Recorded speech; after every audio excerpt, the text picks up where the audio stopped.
मित्रों, आज हम आप लोगों के समक्ष ऐसे विषय को लेकर आए हैं जिसके बिना ज्योतिषीय भविष्यवाणी करना अधूरा सा प्रतीत होता है।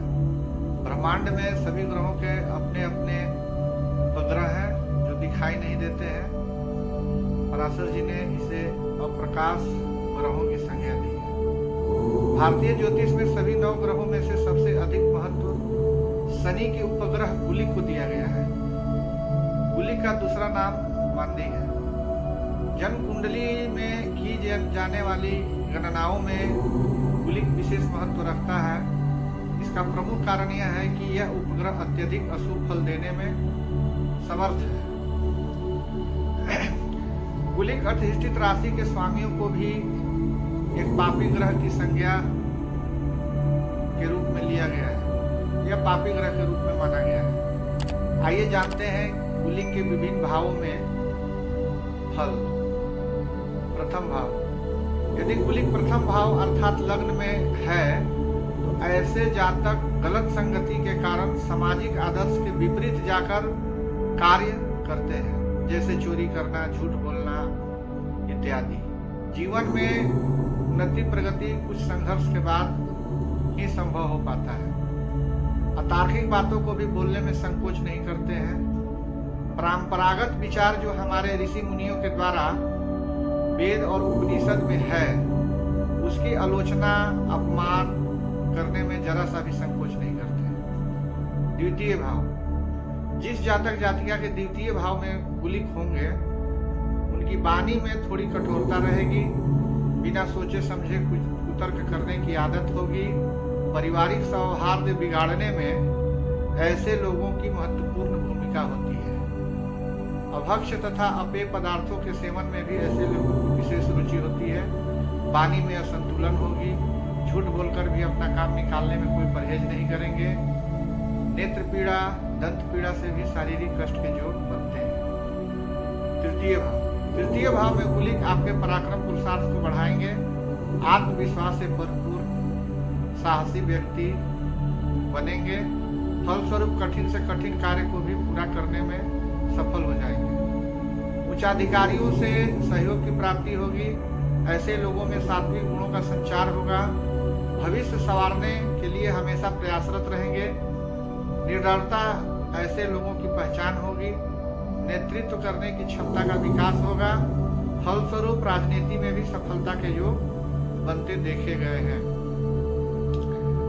आइए अब हम चतुर्थ भाव में गुलिक के फल का विचार करते हैं। चतुर्थ भाव में गुलिक होने से जातक जातिका को विभिन्न प्रकार के स्वास्थ्य संबंधित समस्याएं होती हैं। छाती में, सांस लेने में, कफ संबंधित समस्याएं विशेष रूप से परेशान करती हैं। बंधु बांधव से ऐसे लोगों का हमेशा नाराजगी या मनमुटाव रहता है। भूमि भवन वाहन का, चूंकि चतुर्थ भाव भूमि भवन वाहन का भाव है, तो इन संबंधित चीजों में सफलता या सुख प्राप्ति में भी विलंब की संभावना बनती है। अच्छा, साथ ही साथ भवन भावन होने पर भी जातक को उसका सुख प्राप्त नहीं होता है। ऐसे लोगों के मन की बात को जान पाना भी बड़ा कठिन होता है। पंचम भाव में गुलिक होने से ऐसे लोग बुद्धि का प्रयोग नकारात्मक कार्यों को करने के लिए करते हैं। फलस्वरूप परिवार समाज में आलोचनाओं के शिकार हो जाते हैं। संतान संबंधित भी समस्याएं परेशान कर सकती हैं। चंचल स्वभाव होने के कारण एक विषय वस्तु पर दीर्घकालीन तक टिक पाना कठिन हो जाता है। अशिष्ट, असभ्य बातों पर भी अंतिम समय तक दृढ़ रहते हैं। बार बार रोजी रोजगार बदलने की प्रवृत्ति कायम हो जाती है। आइए अब हम छठे भाव में गुलिक के स्थिति का विचार करते हैं। षष्ठम भाव में गुलिक होने से जातक जातिका अपने संघर्ष के बल पर नौकरी व्यवसाय के क्षेत्र में अच्छे सफलता प्राप्त करते हैं। शत्रुओं पर विजय प्राप्त करते हैं। किसी भी तरह के विपरीत परिस्थिति में अपनी बुद्धि, विवेक, ज्ञान के बल पे उबरने का प्रयास करते हैं या सफल भी हो जाते हैं। और सप्तम भाव में कुलिक होने से जातक जातिका को वैवाहिक जीवन संबंधित समस्याएं उत्पन्न होती हैं, विवाह में विलंब के योग बनते हैं, किसी अनजाने या किसी कारणवश पति पत्नी में दूरी भी बनते हैं, 2 विवाह के भी योग बनते हैं, पार्टनरों से अनावश्यक विवाद होते हैं।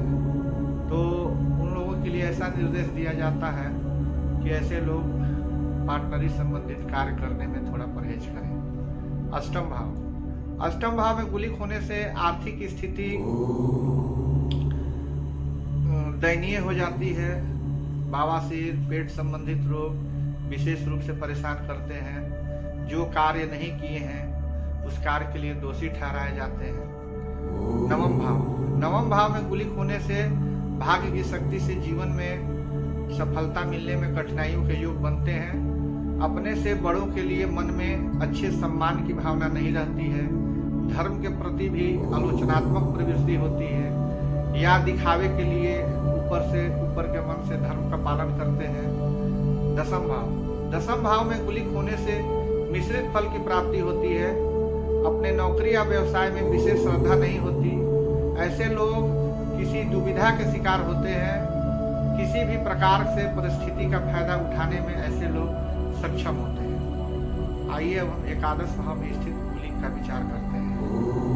एकादश भाव में स्थित कुलिक होने से ऐसे लोग काफी महत्वाकांक्षी होते हैं, सभी प्रकार के सुखों से युक्त होते हैं। दाम्पत्य युग के साथ साथ संतान सुख उत्तम होता है।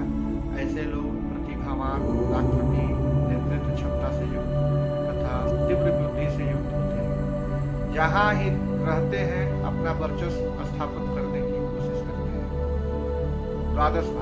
द्वादश भाव में कुलिक होने से खर्च की अधिकता रहती है। फलस्वरूप जीवन में ऋण से कुऋण होने में काफी कठिनाइयों का सामना करना पड़ता है। व्यवसाय में मनोनुकूल सफलता नहीं मिल पाता। हॉस्पिटल या न्यायालय का चक्कर प्रायः लगा रहता है। दाम्पत्य जीवन भी कष्टप्रद व्यतीत होता है। और इसी के साथ ही आज के लिए बस इतना ही। नमस्कार। अच्छा, एक बात कहना चाहते हैं कि कुलिक जो है तीसरा, छठा और एकादशवां भाव में काफी अच्छा फल देते हैं। बाकी कुछ भाव में बुरा, कुछ भाव में मिश्रित फल प्रदान करते हैं। नमस्कार।